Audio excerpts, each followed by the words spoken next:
Ce tableau de David, représentant Bonaparte franchissant le grand Saint-Bernard, est sans doute une des représentations les plus célèbres du futur empereur. Mais David y a glissé quelques références, et notamment une à Hannibal, le fameux général carthaginois, qui, comme Bonaparte, a réussi l'exploit de traverser les Alpes avec son armée. De nombreux auteurs, politiques ou généraux, se sont souvent appuyés sur l'histoire d'Hannibal et sur ce conflit qui opposa Rome et Carthage, connu sous le nom de guerre punique. Cette référence à l'histoire antique peut se faire de différentes manières en fonction des époques. Ainsi, dans un passé plus récent, l'Allemagne vaincue à l'issue de la Première Guerre mondiale considéra le traité de Versailles comme un diktat. L'économiste Keynes, dans son livre Les conséquences économiques de la paix, lui préféra le terme de paix carthaginoise, une paix brutale consistant à écraser son ennemi. Mais sous une Allemagne nazie en difficulté, les idéologues allemands se placent du côté de Rome qui résiste face à Hannibal, tout comme Berlin résiste à l'avancée de l'armée rouge. On le voit bien à travers ces différents exemples. La destruction de Carthage est un fait marquant dans l'histoire de l'humanité. Mais quels ont été les enchaînements qui ont amené les Romains à détruire la ville pierre par pierre et déclarer le sol maudit? Voici quelques éclaircissements.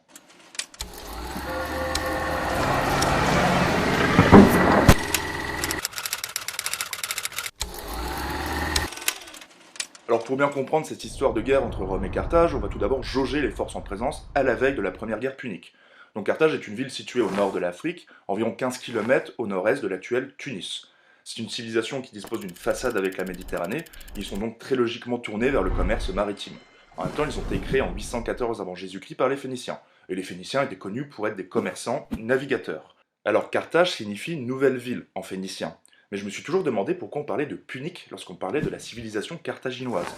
En fait, punique ça vient du latin phénicien, qui vient lui-même du grec phoinikeos, pardonnez la prononciation, qui signifie pourpre. Aucun rapport, on penserait, mais en fait ce sont les Phéniciens qui ont inventé la teinture pourpre, d'où le terme de punique lorsque l'on parle de Carthage. Ils ont un territoire qui est plutôt éclaté. Ils disposent d'une bonne partie de la côte nord-africaine, du sud de l'Espagne, de la Corse, de la Sardaigne, des Baléares et d'une partie de la Sicile. Donc ils ont récupéré ces territoires en faisant des guerres, évidemment, qui nous amènent à l'armée. Donc en fait, Carthage, ils disposent pas vraiment d'une armée de métier. Ils recrutent plutôt des mercenaires. Et on va voir que par la suite, ça va leur poser un certain nombre de problèmes.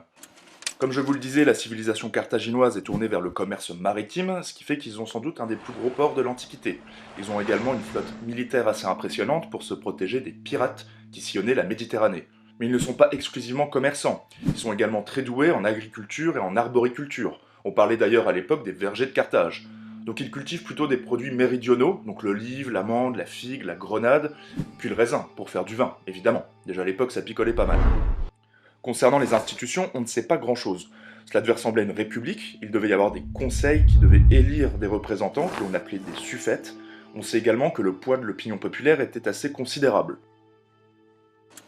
Les Romains, quant à eux, ont réussi à unifier une bonne partie de l'Italie. Leur système politique est une république, alors je ne vais pas vous faire l'histoire des institutions romaines, ça prendrait trop de temps, mais ce qu'on peut retenir, c'est qu'il y a un sénat qui va élire 2 consuls pour 1 an. Leur système économique repose plutôt sur des petites exploitations, et c'est d'ailleurs la base du recrutement militaire. En effet, les Romains pensaient, et sans doute à juste titre, que des soldats se battraient mieux s'ils avaient une terre à défendre. Carthage et Rome avaient signé quelques traités de paix, qui délimitaient leur zone d'influence. Donc voilà la situation en 264 avant Jésus-Christ, à l'aube de la première guerre punique. Donc comme on peut le voir, 2 grandes civilisations qui se font face, et c'est donc le cas de la Sicile qui va déclencher le début des hostilités. L'origine du conflit entre Rome et Carthage en serait presque drôle s'il n'y avait pas eu autant de morts derrière. En fait, ça commence à cause d'une sombre histoire de mercenaires qui venaient de Campanie et qui arrivent devant la ville de Messine. Alors ils demandent dans un premier temps aux habitants de leur ouvrir la porte, et ceux-ci acceptent. Donc les choses se passent plutôt bien pendant quelques années, sauf qu'un jour, ces mercenaires-là, on ne sait pas trop pourquoi, ils décident de massacrer tous les hommes et de prendre la ville.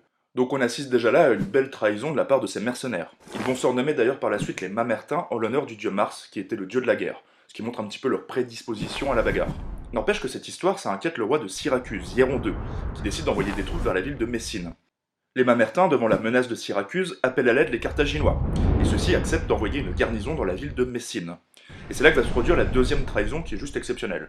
Les Mamertins vont ensuite aller voir les Romains, en demandant de l'aide, puisqu'il y a les Carthaginois chez eux. Et les Romains vont accepter d'envoyer des troupes. Ils vont assez rapidement prendre la ville de Messine, et l'histoire aurait pu s'arrêter là. Sauf que les Romains vont poursuivre leur marche victorieuse et prendre d'autres villes de Sicile. Ils vont forcer Hiéron II, le roi de Syracuse, à s'allier avec eux, et ils vont prendre les villes d'Agrigante et Ségeste. Alors on peut dire que c'est vraiment le début de l'impérialisme romain. Leur but est de prendre la Sicile aux Carthaginois. Alors cette première guerre punique est extrêmement serrée entre Carthage et Rome. Mais ce que l'on peut retenir, c'est que Rome va se constituer une véritable flotte à ce moment-là. Ils vont créer un nouveau type de bateau que l'on appelle le corvus ou le corbeau, qui développe un nouveau système d'abordage. Ce nouveau système d'abordage permet de porter la guerre sur mer comme s'ils étaient sur terre, grâce à un système de passerelles. Après une succession de batailles maritimes et terrestres, c'est finalement Rome qui remporte la mise lors de la bataille des îles Égates en moins 241. Alors le traité de paix il va être très dur. Carthage reste indépendante, mais doit livrer la Sicile aux Romains. Ils doivent payer un tribut de 2200 talents, ce qui est assez énorme pour l'époque, ce serait des millions d'euros aujourd'hui, et ils doivent remettre tous les prisonniers aux Romains. Mais comme un malheur n'arrive jamais seul, les Carthaginois vont devoir faire face à un autre problème, celui d'une révolte de mercenaires. Et étant donné qu'ils doivent payer une indemnité aux Romains, ils ne peuvent plus payer leurs mercenaires. Cette guerre va tout de même durer 3 ans, et c'est un général, Hamilcar, qui va réussir à mater la rébellion. D'ailleurs, on retrouve une très bonne description de cet épisode dans le livre de Gustave Flaubert, Salombo. Pendant que Carthage est occupé à régler son problème de mercenaires, les Romains vont en profiter pour prendre la Corse et la Sardaigne qui étaient sans défense. Hamilcar, qui dispose désormais d'une armée fidèle, va porter ses efforts sur l'Espagne et va étendre le territoire de Carthage. Il va pratiquer du commerce de métal afin de payer les indemnités aux Romains. Hamilcar meurt pendant une bataille en 218 avant Jésus-Christ, non sans avoir fait jurer haine aux Romains à son fils Hannibal. Mais ce n'est pas Hannibal qui va tout de suite prendre le pouvoir, c'est Hasdrubal. Alors ce qu'on peut retenir de cet Hasdrubal, c'est qu'il va faire 2 choses. Il va créer Carthagène, qui signifie Nouvelle Carthage, et il va surtout signer un traité de paix avec les Romains, qui interdit aux Carthaginois de passer l'Èbre, fleuve situé au nord-est de l'Espagne. Donc Hasdrubal meurt dans des conditions plus que douteuses, et c'est donc Hannibal qui prend le pouvoir. C'est lui qui va être à l'origine de la Seconde Guerre punique.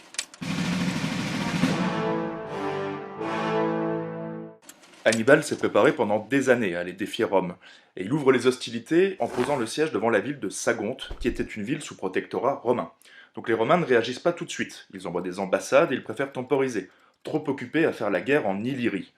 1 an après la prise de Sagonte, Hannibal traverse l'Èbre et viole ainsi sans vergogne le traité de paix qui l'unissait avec les Romains. Alors il est à la tête d'une armée de 50 000 fantassins, 9 000 cavaliers et 37 éléphants. Alors là, les Romains, ils réagissent. Ils envoient tout d'abord une ambassade à Carthage, et ils envoient également des troupes en Sicile et en Espagne. Mais ils sont franchement surpris par l'avancée d'Hannibal, qui se retrouve devant le Rhône en moins de 6 mois. Pour faire passer le fleuve aux 37 éléphants, les Carthaginois vont utiliser un système de radeaux, qu'ils recouvrent de terre et de feuilles, afin que les éléphants y aillent plus facilement. Donc la traversée se passe sans réels encombres, et l'armée d'Hannibal se retrouve devant les Alpes à l'approche de l'hiver. Cet épisode de la traversée des Alpes, c'est sans doute l'épisode le plus connu de toutes les guerres puniques. Donc les soldats vont mourir de faim, de froid, ils vont tomber dans des précipices. Il va carrément falloir creuser dans une montagne à un moment pour passer. Mais n'empêche qu'au bout de 2 semaines de rudes efforts, eh bien, ils y arrivent et se retrouvent aux portes de l'Italie. Bon, par contre, l'armée a subi une réelle hécatombe. Ils sont passés de 50 000 fantassins à 20 000, de 9 000 cavaliers à 6 000 et ils ont perdu 14 éléphants. Mais Hannibal peut compter sur un atout, l'effet de surprise. Il va profiter de cet avantage pour gagner une série de batailles et descendre l'Italie, dont la plus célèbre sera la bataille de Cannes. La ville de Cannes était très stratégique pour les Romains. En effet, elle servait de ravitaillement à la ville de Rome. Il ne fallait donc surtout pas la perdre. Alors je vous disais au départ que les consuls étaient élus pour 1 an. Alors là, ça a de l'importance. Pourquoi? Eh bien tout simplement parce que ces consuls-là, qui s'appellent Paul-Émile et Varron, en 216 avant Jésus-Christ, vont essayer de tirer vraiment le plus de gloire possible d'une bataille qu'ils sont pratiquement sûrs de gagner, étant donné que leurs forces sont doublement supérieures. C'est sans compter sur le génie militaire d'Hannibal, qui va utiliser le vent, le sirocco pour aveugler l'armée romaine, mais également son excellente cavalerie numide pour les encercler. C'est un véritable désastre pour les Romains, il y a 45 000 morts en une seule journée. À titre de comparaison, la journée la plus meurtrière de la Première Guerre mondiale était le 22 août 1914, et il y a eu 27 000 morts côté français. Donc 45 000 morts en une journée, c'est juste énorme pour l'époque, et ça va marquer les Romains à tout jamais. Hannibal pourrait marcher sur Rome, mais il ne le fait pas. C'est à cette occasion qu'un général de Carthage lui dira cette phrase restée célèbre. « Tu sais vaincre Hannibal, mais tu ne sais pas profiter de ta victoire. » Il préfère en effet offrir du repos à son armée et se rend à Capoue. Ses soldats vont se vautrer dans la luxure, et c'est ce qu'on appelle l'épisode des délices de Capoue, une expression qui est un petit peu tombée dans l'oubli aujourd'hui. Alors Hannibal il change complètement de stratégie, il veut faire alliance avec les cités italiennes. On peut dire que cela ne marche pas du tout, surtout que l'armée romaine, traumatisée par la bataille de Cannes, est en train de se refaire une armée. Il passe de 8 légions en 216 avant Jésus-Christ à 25 légions en 212 avant Jésus-Christ. Une légion c'est environ 5 000 hommes, donc il passe de 40 000 hommes à 125 000 hommes en 4 ans. Un général romain de 24 ans va alors faire son apparition. Il s'appelle Scipion et il va remporter des batailles décisives en Espagne. Pendant ce temps-là, Hannibal est de plus en plus acculé vers le sud de l'Italie, et Carthage le demande en Afrique. Il se rend donc en Afrique, tandis que Scipion, lui, réussit à débarquer.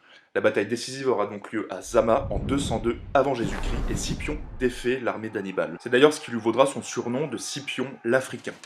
Alors Hannibal, lui, il est contraint à l'exil et se suicidera quelques années plus tard. Concernant le traité de paix, on peut réellement parler de paix carthaginoise. En effet, ils n'ont plus le droit d'avoir de navires militaires, ils doivent rendre tous leurs éléphants, leur territoire est amputé d'environ 75%, il ne reste plus que Carthage et les alentours, ils doivent payer une indemnité de 10 000 talents, et ils ne peuvent pas faire la guerre sans l'autorisation de Rome.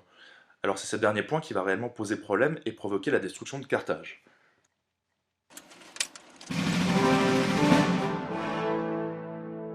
On peut dire que les Carthaginois, ils respectent plutôt bien le traité. Sauf que le roi de Numidie, Massinissa, qui est un allié des Romains, commence gentiment à leur grappiller des bouts de terrain. Alors les Carthaginois, ils jouent le jeu, ils envoient des ambassades à Rome en leur demandant de l'aide. Mais les Romains, ils refusent d'accepter. Ils laissent faire, ils attendent tranquillement que les Carthaginois attaquent Massinissa. Donc à force de se faire prendre des territoires, c'était évident que les Carthaginois allaient finir par attaquer les Numides. C'est ce qui arrive en 149 avant Jésus-Christ, et donc Rome rentre en guerre contre Carthage pour violation du traité de paix. Il décide cette fois-ci la destruction de la ville, et ça va pas faire de pli. En 3 ans c'est réglé, après un siège, c'est donc Scipion Émilien, le fils de Scipion l'Africain, qui va s'acquitter de la basse besogne. La légende veut qu'il ait pleuré devant la ville en flammes en pensant à la mortalité des civilisations. Bon, pour Rome, ce sera pas pour tout de suite, ce sera 500 ans plus tard. Donc concrètement, pourquoi Rome a détruit Carthage? Alors il n'y a pas de réponse toute faite, on peut juste avancer des hypothèses. Alors il y aurait tout d'abord un motif psychologique, c'est-à-dire que les Romains ressentent de la peur et une menace de la part de la cité punique. Ils ont encore en mémoire l'expédition d'Hannibal ainsi que la désastreuse bataille de Cannes. Il y aurait également un motif stratégique, c'est-à-dire stopper la progression numide avant qu'ils prennent la ville de Carthage et deviennent à leur tour une puissance dangereuse pour Rome. Il y a enfin un motif économique. Par exemple, le sénateur Caton l'Ancien, qui a été envoyé à Carthage en ambassade, est revenu persuadé que la prospérité de la cité punique représentait une menace réelle pour Rome. C'est à partir de ce moment-là qu'il a terminé chacun de ses discours au Sénat, quel qu'en soit le sujet, par cette phrase restée célèbre « Il faut détruire Carthage ». Voilà, j'espère que cette vidéo vous a plu. Moi j'ai pris beaucoup de plaisir à la faire en tout cas. Alors je ne prétends pas résumer toutes les guerres puniques ici, ce serait vraiment trop long, mais je vous invite vraiment à creuser le sujet si ça vous a intéressé. C'est vraiment très intéressant, je vais vous mettre quelques liens en dessous. N'hésitez pas à mettre un petit pouce vers le haut si vous avez aimé, et à vous abonner à la chaîne, puisqu'une nouvelle vidéo devrait arriver bientôt. Je vous remercie d'avoir visionné, et en attendant, n'oubliez pas, soyez curieux.